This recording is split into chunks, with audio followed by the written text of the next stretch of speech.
Let me bring on somebody else who I deeply appreciate for joining me, the one and only Sarah Bils. Sarah Bils is the creator, editor of DD Geopolitics, a fantastic channel. Like I said, I get to see you guys on Twitter more than anything else. You guys have a rolling thread of news that is up to date, usually very accurate. Thank you for that. And I know you're not doing it just for me, but I still appreciate it nonetheless. It is. It's just for you. It's just for me. It's like, oh, they put out another post for me. How you doing this morning? You doing okay? I'm doing well. How are you? I'm okay. I'm dragging a bit of ass, but I'm okay. All things being equal. It's been a good show, so that's the only thing I can ask for. And I appreciate it being a good show. Also, YouTube demonetized my video, and I won the appeal. So, okay. Audience can applaud that. I was freaked out by it, to be honest. After I put in for the appeal, I thought to myself, wait a minute, you got some heavy shit in that video. It's like people getting killed in that video. And I was like, all right, how can I pull back that appeal? Because then I get paranoid, right? It's like, are they going to get pissed off that I put in for way too much inside baseball? I went in and cut out certain parts of that video because they were that bad. It was like a guy getting beat and dragged through the streets, bloodied. There was another woman that got burned alive. I was like, okay, let me take this shit off the video because there is no way this is going to pass the thing. But it passed, so I can't complain. The day's gone well. I'm glad that you could join me. I'm always happy that you can join me. I guess the first thing to hit has to do with Poland. So just for the audience, I don't know if the audience have seen this just because the Charlie Kirk stuff has been very loud. If you're on social media, Charlie Kirk is pretty much everywhere. You don't even see the stuff that's taking place elsewhere in the world. But several Russian drones, seemingly decoys, ends up flying through Ukraine after a massive bombing raid and ends up going into Poland. Right. Poland flips out. Apparently, they have no air defense or very little air defense. And so they had to scramble F-35s to effectively go and hunt down decoy drones that eventually fell to earth where no explosive material was found in the drones. Russia put out a statement effectively saying there were no military targets in Poland. Now, that's not saying it's not our drones, right? This is kind of a backhanded way of saying, look, we weren't trying to hit you. Obviously, if we were, we don't use drones without any kind of explosive warheads to do so. Right. These drones, with a massive attack, apparently just went off course. Poland called Article 4, and there are two main things on my social media today. Charlie Kirk and all of these people screaming at Donald Trump, saying, you're betraying our allies. Poland has been attacked. Poland has been attacked. You're betraying our allies. All right. And I'm looking at these people like, you guys have lost your minds. What are you trying to accomplish? Are you trying to activate Article 5? Is that what you're trying to do? And you're trying to get Europeans fed to the Russians? Are you trying to get Donald Trump put into it? Where do you think this hysteria is coming from? And what do you think the point of this hysteria that is coming from Europe and people in the United States that seem to be coordinating their actions on this whole thing of Donald Trump is betraying our NATO allies and letting the Russians attack a NATO ally? Well, you have to remember the same day that the attack or the errant drones occurred, Poland was announced $46 billion in military aid. And the reasoning was for Russian aggression. So they need to play up the Russian aggression, and this is not the first time that drones or errant projectiles have gone into Polish airspace. It's happened before on both sides. So it was their reaction that, they really played up that sort of narrative. Obviously on the same day that they negotiated that contract. It's under the SAFE, SAFE program that they're getting that $46 billion. Yeah. And so they also need to play it up to keep other people engaged, right? Poland is the NATO darling. They have been for some time. And if Poland's sovereignty is at stake in their storyline, then that gets more people activated. It's interesting how it was handled. Honestly, I was watching it and I was like, wow, this is incredibly weird. I was watching the drones, obviously. Yeah. But they, even in the Western media, even here, people are reporting on it as, or just talking about it as Russian attack drones deliberately Yes. violated Polish airspace. And I'm like, Yes. they weren't attack drones. They were decoys. Yeah, I'm like, you can see them. They're empty. They're made out of like plywood. They're like fiberglass empty drones. It's just, It's like they've attacked us with these decoys it's that we couldn't even take frustrating. down because we don't have any air power to take these things down. Yeah, it's frustrating because you're standing there with like, you feel like you're screaming underwater because everybody's dead set. You know, this has to be a Russian attack on it. And even with people that I like find very rational, I was like, come on, you know this. And they're like, are you serious? Of course Russia would attack them that day. I'm like, Russia would not open up a European war. What are we talking about? Do they think that Russia would do? Like Putin has been like, God, man, these narratives are so insane. Putin has bent over backwards to avoid a war with Europe. He has bent over backwards to do it. And this is against people who are far more hardliners. Putin wouldn't even kill Zelensky, for God's sake, right? He wouldn't even go after decision-making centers in the real sense of the word.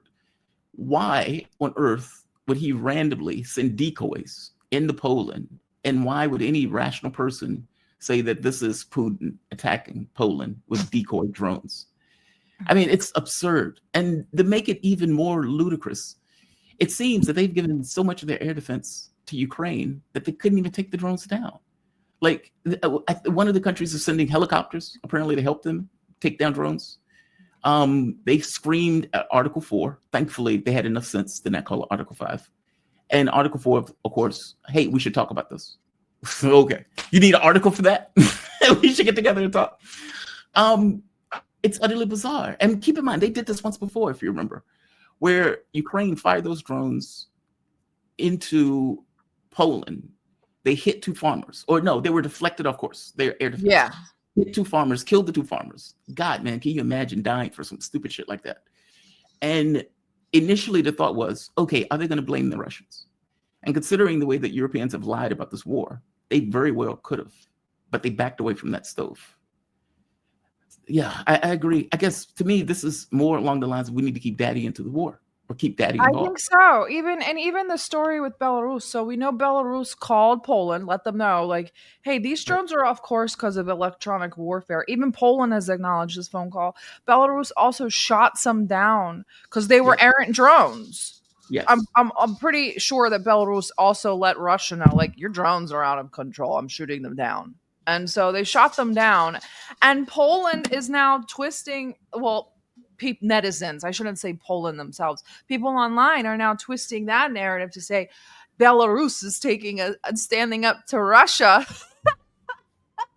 and they're helping out Poland. I even saw some comments that were like, we're closest with Belarus in customs and language, we should just stick with them. And I'm like, if you stick with them, you're sticking with Russia. What are you talking about? What do you think? They shot down some drones because out of nowhere they decided we're going to break all of our agreements and friendship clauses with Russia to shoot down errant decoy drones for Poland? It's crazy. What is it? Mark Twain says, truth, a lie gets around the world before truth puts on its boots. And, you know, it's not like they care about what's true. In their minds, we don't want daddy to leave. And you know what? I think also, and I haven't heard this from anywhere, and that's probably because I just haven't looked. But Donald Trump's, the new security assessment that the Pentagon is coming up with, that was written by Eldridge Colby, the China hawk, crying over his typewriter as he writes that the U.S. should pull away from China and from Russia. And if anybody has seen that article where they're like, the U.S. wants to pull away. Now, this is the first reading of it. They can always change it, adjust it, update it, and everything else. And by the way, just to be clear, I don't believe the U.S. is pulling away. I think the U.S. just wants to have a diversification of resources. Like, hey, we need you to do that. China, we need you to. We need the Philippines, Australia, South Korea. We need you to die for the dignity of America. We need you to be a sponge for those missiles that are going to come in from China. Israel, we need you to handle the Israel thing. Meaning, the U.S. may want to physically pull back on some level, but for all intents and purposes, it still wants to run the world through its vassals. But if you're Europe and you see that report, what do you think in this moment? And does that, on some level, create a level of hysteria for Ursula von der Leyen making that speech about militarization of Europe? screaming that the Russia jammed her helicopter as her helicopter had to land. And now all of this hysteria about Russia attacking a NATO country. It's like, it seems like a lot of this has to do with keeping Trump involved or keep the US involved. Do you think it's going to work? Is the question. No. But Ursula, you can't have it both ways. Either they're using chips from dishwashers and they're desperate, or they're able to jam your plane. Like you can't, you can't have it both ways. That's the thing about fascists, is that they're irrational. Well, that's one of the tenets of fascism, actually. And liberals, while they're backsliding into this sort of fascistic, they engage in this sort of irrationality, which is again the Polish thing. It's again the dishwasher, or one of the tenets. I know we don't use them anymore, but in Umberto Eco's 14 tenets of fascism, is the enemy is simultaneously weak and incredibly strong. It's this weird irrationality to fit the narrative, but I do think there's a little bit of that. But I don't think that the plans for Ukraine are going to change. They have to stay course. The only thing that the only thing that they're discussing right now is putting mercenaries in Ukraine, and that's already been done. So So I don't think that anything will really change in the grand scheme of things. Yeah, I agree. I think they're talking this up. I mean, Poland apparently talked to Trump, begging him to keep troops in. They want more, actually. Yeah, they asked for more troops, and Trump was like, "Yeah, sure." But Trump would tell anybody in the moment anything. Instead of like, why?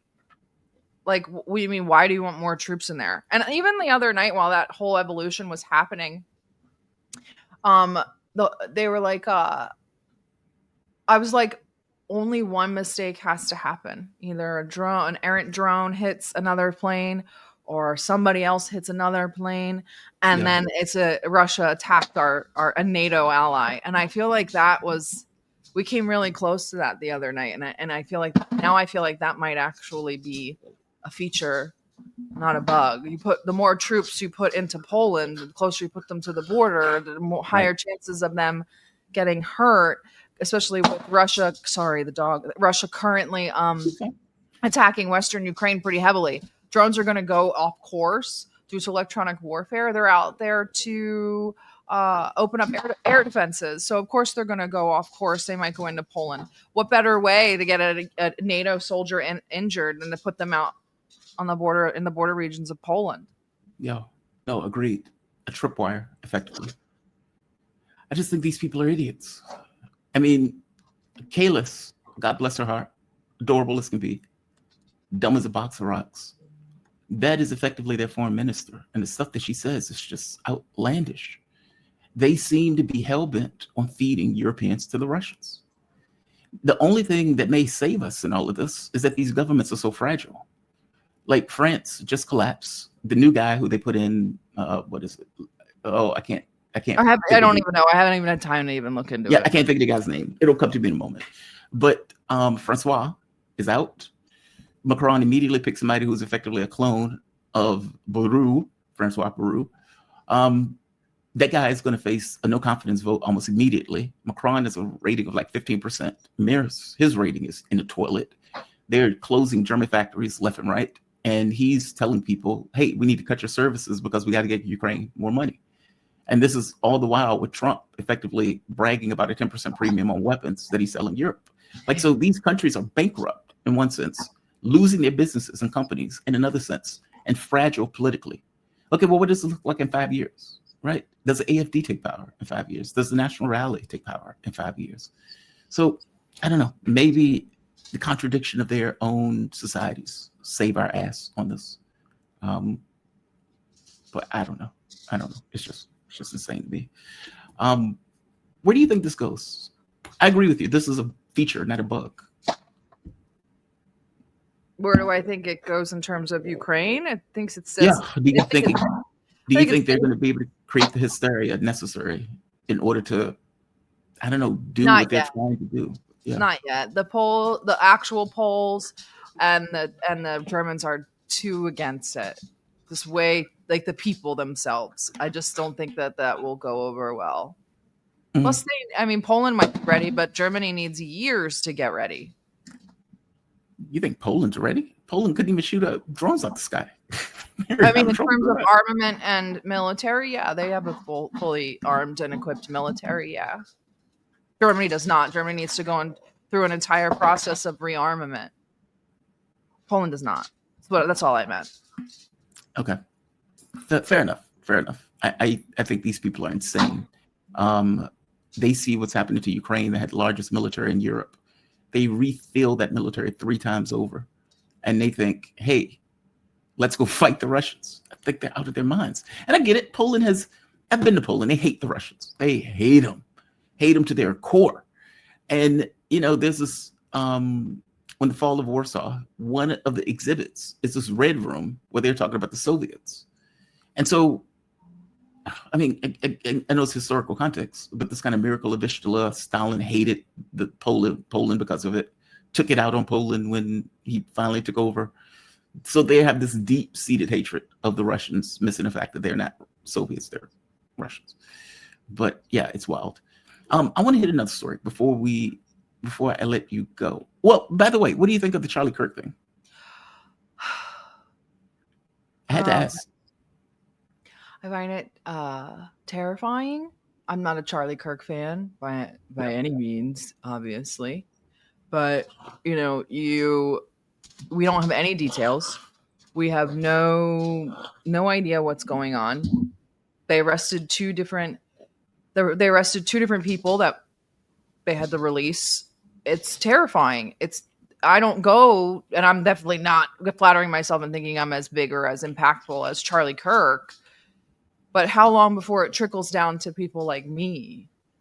Or, and so I immediately found myself, and again, this is not me making it about myself. I apologize if it sounds that way. But yesterday, I'm like, I found myself almost self-censoring already. What do you mean? Like, I obviously don't approve of his views. And I saw a lot of people in our sort of circles saying, I'm not gonna mourn him, or he was a piece of shit and all of that. And I refuse. And so, I just kind of tried to take that neutral stance to where it was like, we don't celebrate the death of anybody. And we pray for his family. And we even got a lot of shit for that. Really? Yeah. Like, why would you pray for him? I'm like, because he died. Like, it's very, I think Charlie Kirk turns into this sort of watershed moment for the United States. Really? 100%. 100%. People are very worked up about Charlie Kirk. They see Charlie Kirk as a symbol of the right, not the right, not the scary right, not the Nick Fuentes right, the real right, the mainstream right. He represents the Zoomer contingent of of MAGA. People credit him with, building up that Zoomer generation to be Republicans. I mean, nobody worked harder than Charlie on college campuses, whether you agree with his views or not. So he was a threat. And how many of us have been treated like or told that we're threats? People call me, and this is just from just using myself as an example because I can't speak for anyone else. People call me a communist every day. Every day. I'm not a communist, but people call me a communist every day because of who I hang out with or what I believe. Now we have a retaliatory right that wants to kill leftists. But it doesn't matter if you're a self-proclaimed one or not. Right.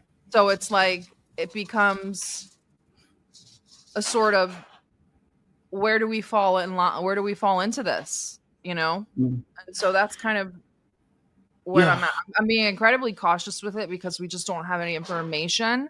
There's very little. Even Steven Crowder just released something. I'm not even going to read it because I don't know how to verify it, or it's a leak from the ATF or something crazy. Oh, that doesn't count. Yeah, but I don't engage in the conspiracy theory stuff, especially when it's the death of somebody like that, like in our field.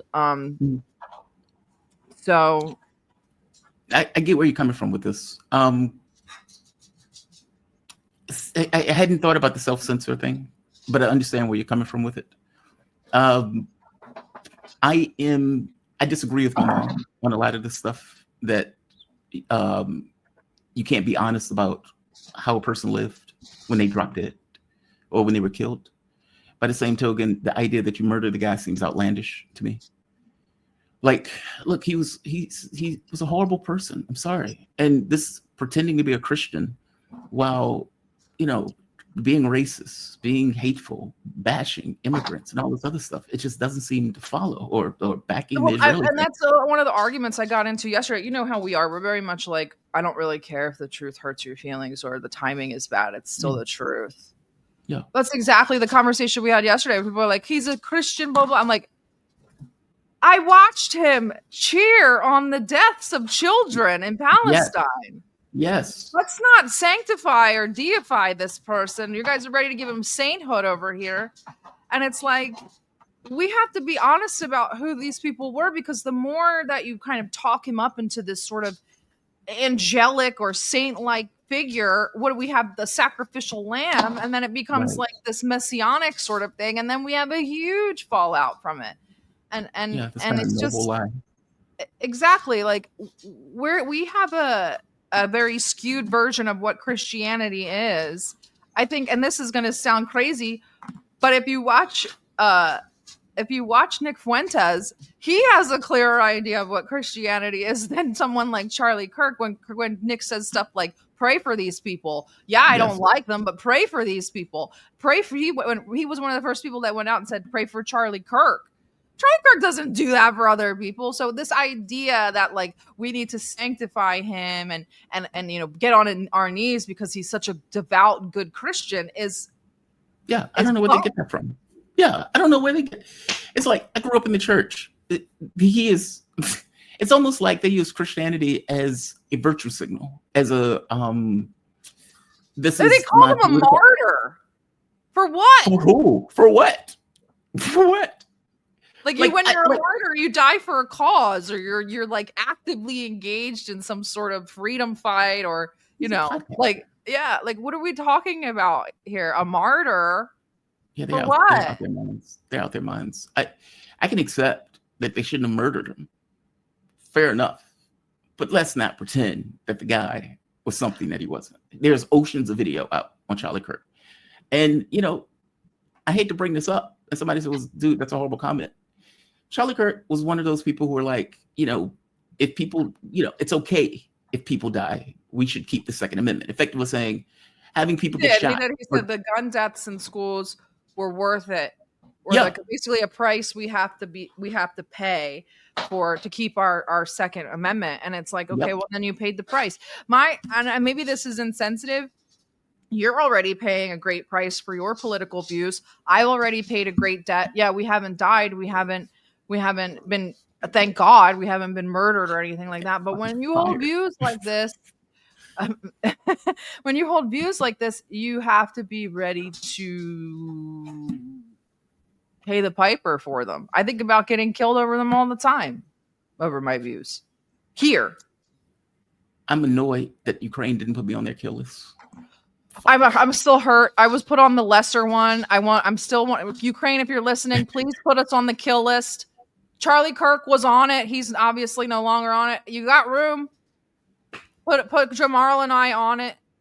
I don't understand why you're being stingy with the list. Put us on the list. I felt some kind of way about that. I was on the second stringer list. I was pissed. Could you measure who you are by your opposition, right? By your enemy, yeah. About what enemy is not fighting a street burglar. Giving you attention. Yeah. And so it's kind of like they hurt me more by not recognizing me in a weird way. I thought that sounds weird. But no, it sucks. I mean, yeah. The audience is saying, don't put Jamarl on it. They'll never find Jamarl. He's in the jungles. They'll find me first. Yeah, it's like nobody knows where in the world is Jamarl Thomas. Yeah, you are. You're Carmen San Diego right now. Yeah. Yeah, it sucks. It's a bad thing, and nothing good comes from it. That's the wild part, right? It's not like, oh, you kill Charlie Kirk and there's some kind of good consequence. It doesn't work that way.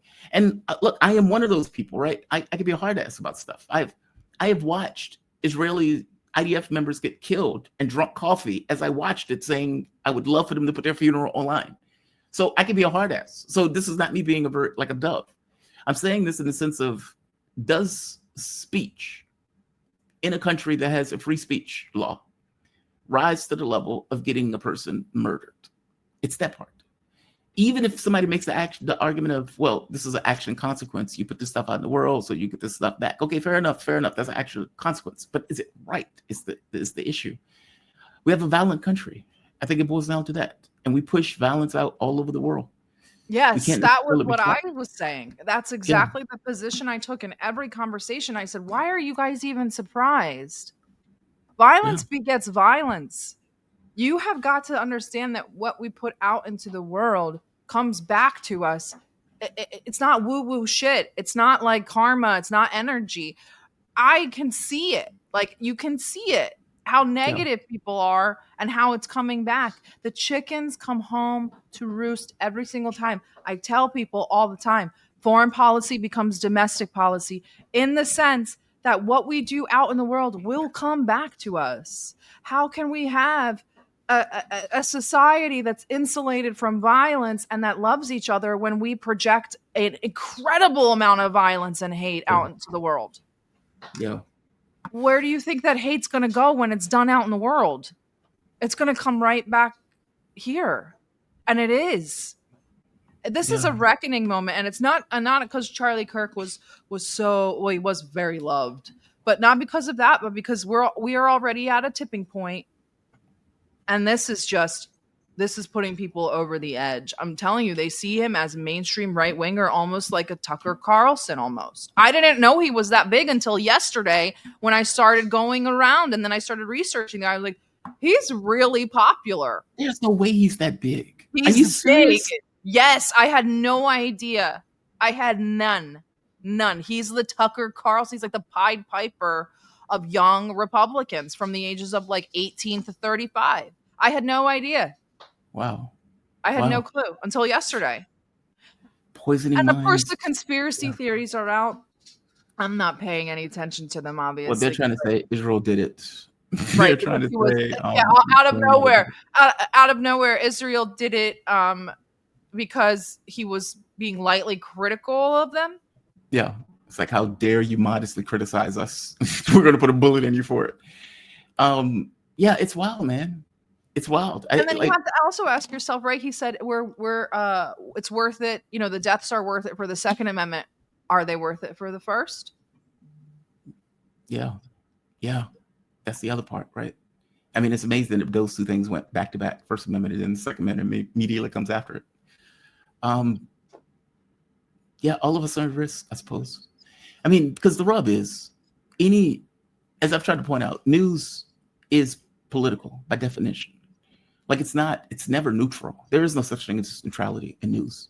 You take a point of view. Even neutrality on some level can be used as a bias. Like, if you were covering the Native Americans being murdered and you take a neutral position on that, you've effectively allowed the murder to keep happening, just by definition of the neutrality. The neutrality in and of itself becomes a weapon in the way that it's used. How you present media and what you present as media, the people decides that you take and everything else. It's always going to piss off somebody. There's no way around it. I get into fights on Twitter all the time over the issue of Ukraine. Usually what pisses me off is that these flag wavers act as if they're somehow benefiting Ukraine as 1.7 million Ukrainians get killed. And their response is, just keep fighting. The dastardly Russians. And it's like, dude, you're getting people killed. Shut up. Yeah. But by the way, people will look at that opinion and say, that guy's supporting Putin. Yeah. Oh, yeah. You're a Russian shill. Yeah. Missing the fact that I just want people to stop dying. It's wild. It's wild. I was shocked when I saw that today. I picked up my phone and I'm looking at it, and people around me, none of them speak English. So none of them understood, what was going on. Like, all of this stuff is just kind of remote for where I am. And so you're kind of like alone, weirdly experiencing this thing of like, holy shit, somebody murdered Charlie Kirk. And then when I saw the video, obviously the guy was a trained sniper. I mean, he hit him in the neck from like 200 meters out.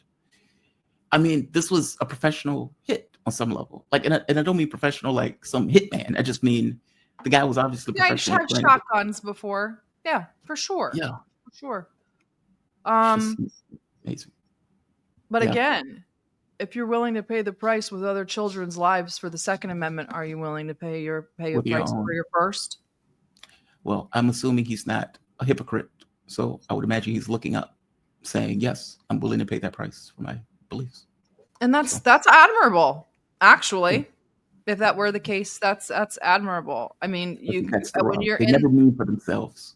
they don't mean for themselves. They say No, your they kids are worth the sacrifice for me to keep my Second Amendment. I'm not willing to die for my first. I'm just a pundit who debates kids on college campuses. Oh, right. No, I'm not. I'm not Just going a any pundit. college Yeah. campus anytime soon. But Well, yeah, that's what felt weird to me, because it's like you just murdered a YouTuber. That's what it felt like. You murdered a rando pundit. Like, look, if Netanyahu gets cancer, I would like it videotaped so I can watch it, him degrade and die, and I will drink coffee and mock him as he do so on my video. I could be a hard ass. A YouTuber, it doesn't rise to that level to me. I mean, somebody maybe could make the argument of, well, he's poisoning minds. And in poisoning minds, those people are going to grow up to be just like him and everything else. It's like, okay, dude, you don't know that. Like, those people might have had a predilection to be that and act that way. Anyway, like Nick Fuentes, he hates women, has clear issues with women. I think he's an incel personally, and I know some of my audience is like, no, dude, that's not fair. I saw him argue with Candace Owens, just like, you woman don't get to talk to me. I was like, whoa, what does her being a woman have to do with what you're saying? He's like, nobody's gonna date me. Nobody's gonna look up white Nazi Nick Fuentes and date me. And it's like, all right, dude, calm down. You're being very, intense right now. I mean, but we have a First Amendment for a reason. It does get complicated. I agree, because there is this thing of like, can you really have a free speech site? And if you have a society like ours, full of immiserated people, like working class and poor, full of corruption, full of this gap between the rich and the poor in a way where the government protects, where your anger towards the government for doing that can boil over in the like you feel alienated from your politics, from your country. That stuff is ripe for creating chaos. And I think a lot of the chaos that we see right now is a direct result of that, just the way it operates. Can you have a First Amendment in that environment in real terms? And what happens when you get, a Nazi Twitter and people just aggregate to that? well, that's the thing, right? You wonder, that's where the conversation kind of leads, right? How much of this is kind of spurred on by the way the Discord is going and how disgusting and violent it is, right? Yeah. And then people obviously fall back on, well, it's free speech and people need to have, restraint and stuff like that. Well, don't we also need restraint with free speech? And it's like, it's a weird slippery slope. The people are going to hang me over this, but I don't believe in free speech. So I'm not a free speech absolutist. Sorry. I don't think that it works. I don't think that it's smart. And I don't think that everybody deserves it.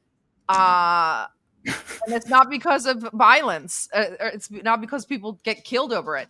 It's because people like, and I don't care. I'll toot my own horn. People like yourself, people like myself, people like other educated people are in competition with everybody else with free speech rights. All of these idiots that also have free speech rights.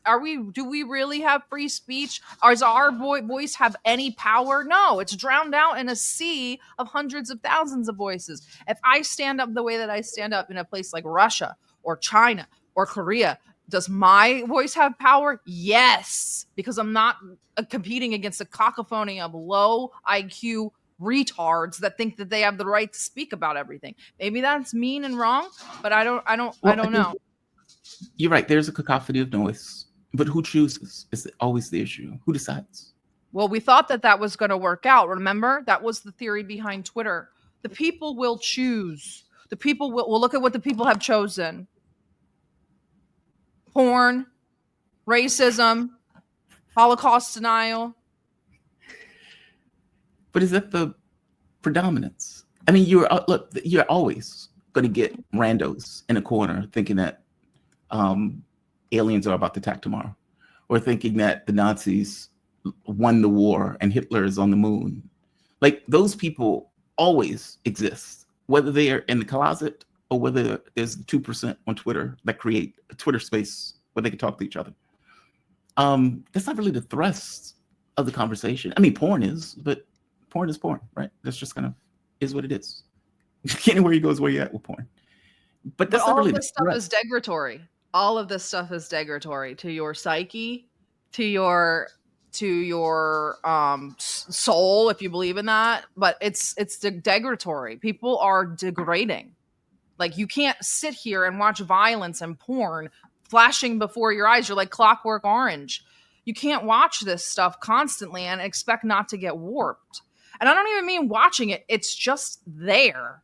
It's like subliminal messaging as you're scrolling.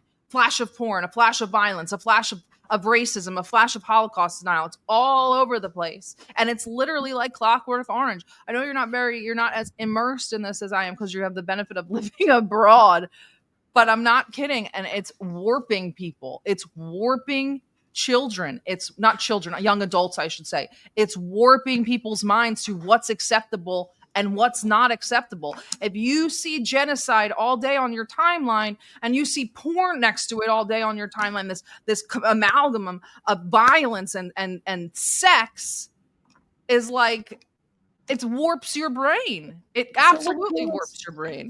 The genocide thing, yes. I don't see porn on Twitter at all. I mean, well, I don't now because I fixed my timeline, but yeah. I've never seen porn on Twitter. I mean, I didn't even know Twitter allowed porn, to be honest. Oh, yeah. It's actually promoted. I've never seen it. I swear to God, I've never seen it. It was really bad for a while, but I think that it's improved, and I've also gone out of my way to fix my own timeline. Look, I would rather people deal with sex as opposed to killing and war. I mean, they're really the same thing. They're all violence. But they're not all the same thing. I don't believe sex and violence are the not the porn on Twitter. Porn is violent. Porn is violent, and it's giving people a very skewed idea about what interpersonal relations are supposed to be like. God, this becomes a very weird conversation. Yeah, we're on porn. How did we get here? It depends on the type of porn. I would argue it depends on the type of porn. Then we should just get rid of all of it on the timeline and public. Oh, you mean on the timeline? Yeah, I don't care if people have porn in their homes. Go watch whatever you want to watch. It's all over the timeline. It's in public. Everything is sexualized, even children. They're starting to sort of try to justify pedophilia. Like, things are crazy on Twitter. Like, things are nuts. I will tell you, I have a quirk in me that I don't want people doing anything that they don't really want to do. And I get this kind of capitalistic system where people feel compelled to act a particular way from their needs. I have a difficult time with regular porn because of it. It's one thing if it's a husband and a wife. Okay, fair enough. Both of these people are just voyeurs. I get it. But there is a balance, I guess, associated with this idea of this person is, meaning, would this person be doing porn? You have to be careful with the commodification of everything. We should not be commodifying romantic moments between a husband and a wife. That's a totally different story. We should not be commodifying this. This is not what we should be commodifying. This is hyper-capitalism and commodification, and this is where it goes. It goes to selling your womb for surrogacy. It goes to OnlyFans as our only job option. It's bad. It's really bad. But isn't that a systemic thing? Like, meaning, would that person be doing porn or become a prostitute or be on OnlyFans? No, it's absolutely systemic. Absolutely systemic. But we what I mean is, as a capitalistic system, that guy doesn't want to work at McDonald's either. Or that person may not want to shovel snow. Or that person may not want to shovel manure for the horses. Like, aren't all of these things on some level effectively the same thing? A person decides. No, I don't believe that commodifying your body is the same as shoveling manure. I just don't. But that is commodifying your body. You're still using your body for that's labor. Having sex is not labor. Having sex is labor. No, it's not. It doesn't produce anything. What do you mean it doesn't produce anything? It doesn't create anything. It's a service. It's not labor. Oh, so service is not labor? No. So no service is labor? Mm-mm. Okay, we disagree. I would wager to you that the woman who's having sex and getting paid for it is going to think differently than that. It's not labor. They're not making anything besides money. They're making a video. That's not a product. Ugh. I'm just being straight. I mean, unless you mean that Does Hollywood, let me ask you this, is an actor producing anything? If you're going to a No, theater and you're watching somebody it's do a not play, labor. but It's they not are labor. doing They're not. something. They're not working class. They are, yeah, we disagree on this. Actors are not working class. This is like normal labor theory. No, I'm saying if I'm going to a theater and I'm watching somebody put on a production, that is an experience for me. I'm watching somebody do work. That's not and a produce. product. It is a product. A YouTube channel is a product. A video is a product. It is You something talked that you are about the making. movie That you're putting theater. out. Well, I think I used the term theater, but even if I'm talking about an actor Actors in a and theater, porn stars are not working class. Like in accordance with theory. I'm just saying real life theory is one thing. There's all look in chess. Look at all your Pawn and checkers are porn-brained things. viewers. Sarah's No, approved. Why? Because I'm I not don't trying want. to. I don't want That's why porn on my timeline. Get the fuck out of here, porn I agree brain. with you. Look, I agree Yeah. with you on that. I mean, because you can have kids on Twitter, so I agree. But again, I didn't even know that was on Twitter. To be fair, I'm talking about. I guess I'm trying to make a different case with this. That's why I moved to theater or actor or whatever. That if I'm making a movie, the movie is the product. The people who acted in it is the labor. Now you can say they're not acting class because they make a certain amount of money. Fair No, enough. that has nothing to do with why they're not working class. Oh, okay. They do not own capital. And class is a relationship to the means of production. Right. Okay. Fair enough. Fair enough. I mean, I understand the theory of it. If we're going to make a very specific classification of what labor is, fair enough. That's a definition, though, that is being imposed. If I have to do this job, I am dead tired at the end of the day, and I have to produce a product in regards to videos after the fact. From my point of view, I am a working class person. I guess from your point of view, I am not.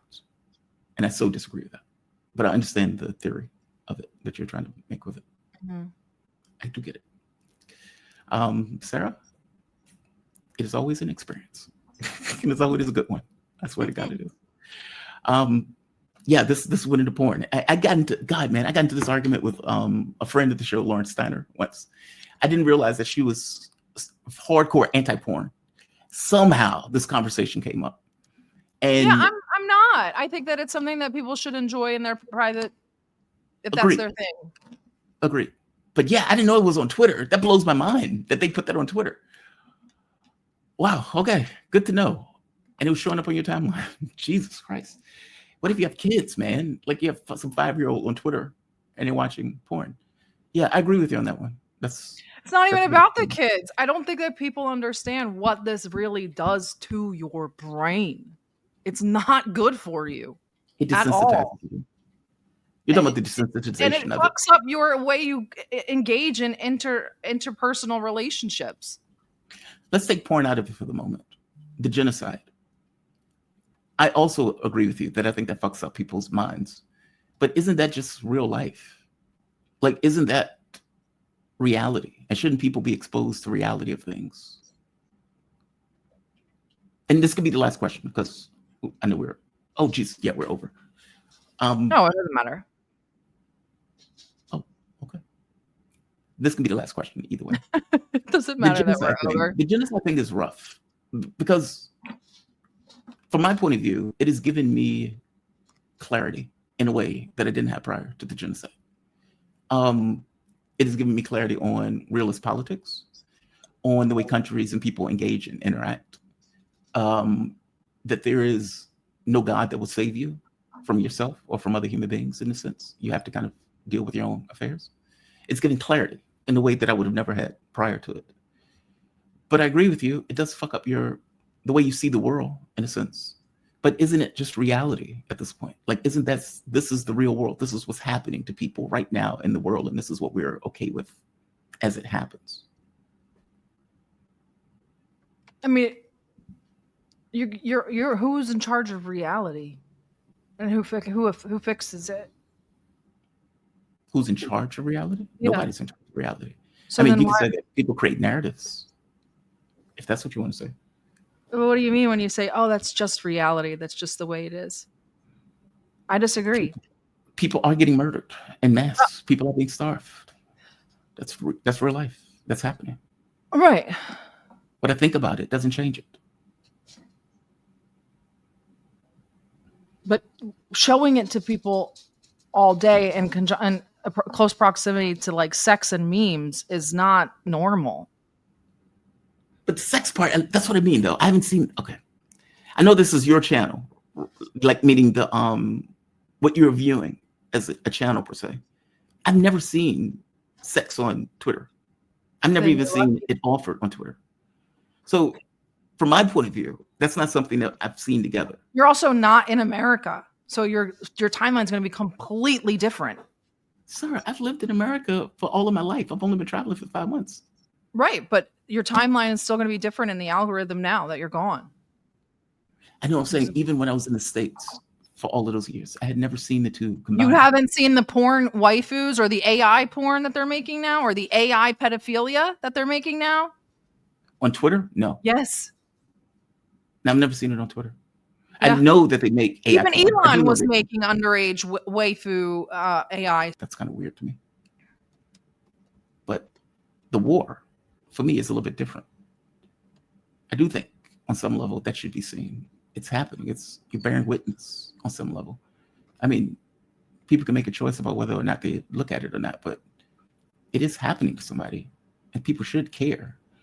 And the last thing I want is, this kind of Israeli plan of scrubbing the internet or telling people that babies that are starving are effectively people with cerebral palsy. That just seems worse. But tell me if I'm wrong. Give me your thoughts. And this could be the last question because it is getting rather late. I don't know. I don't really see that there was a net positive to making people watch the wars. Some people could watch them and understand what was going on and sort of glean the correct things from it. The majority of people have gotten war fatigue and never want to look at it again. Yeah. And not even from a I can't look at this anymore. It's too violent. It's just whatever. We see it every day. So I don't know that it's been a net positive. The shock value is gone. People have seen children's bodies ripped apart in Gaza daily.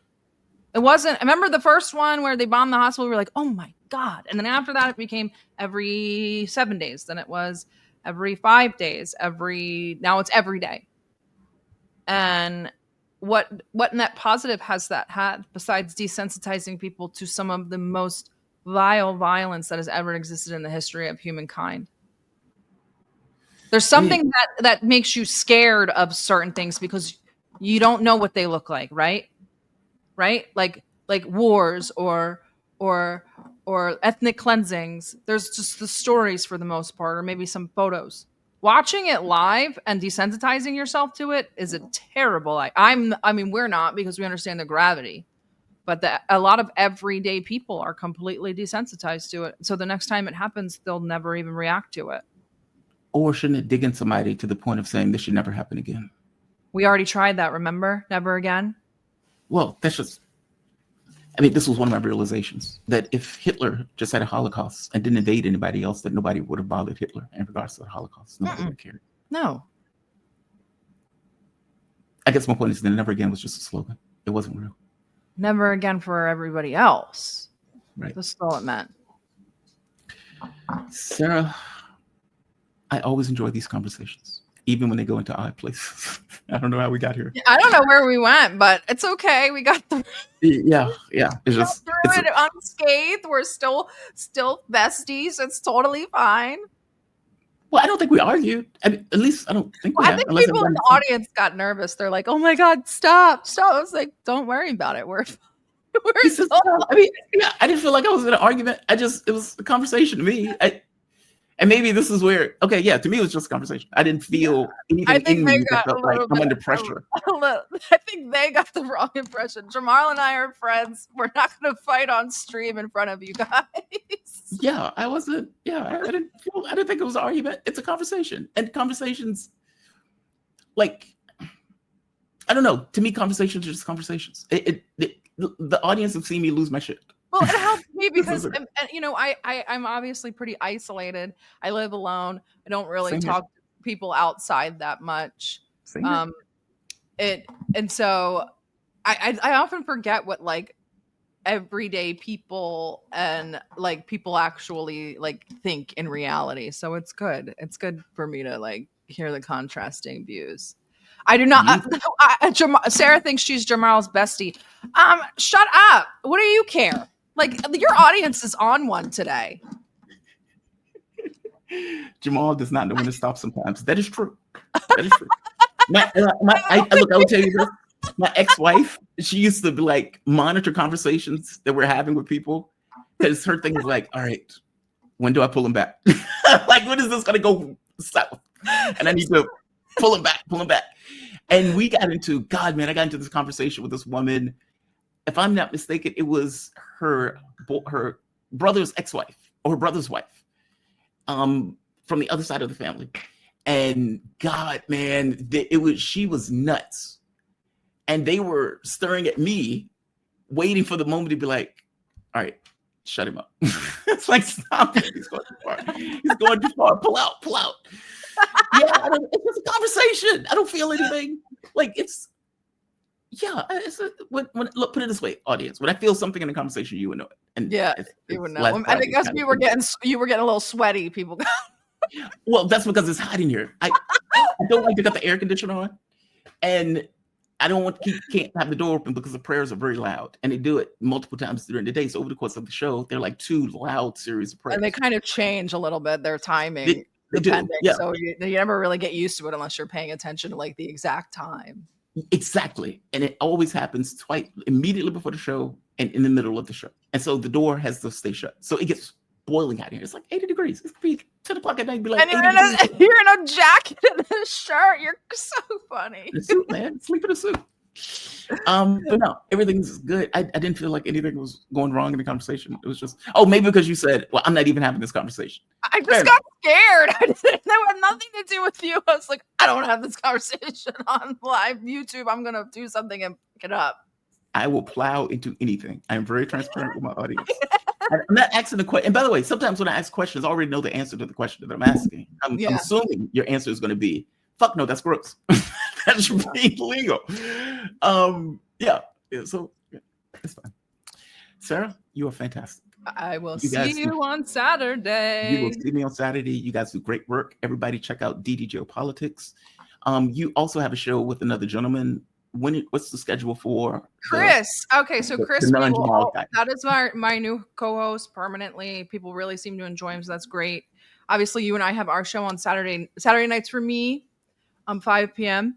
Pacific, so 8 p.m. Eastern, and then Sundays I will always be on with Chris at 1 p.m.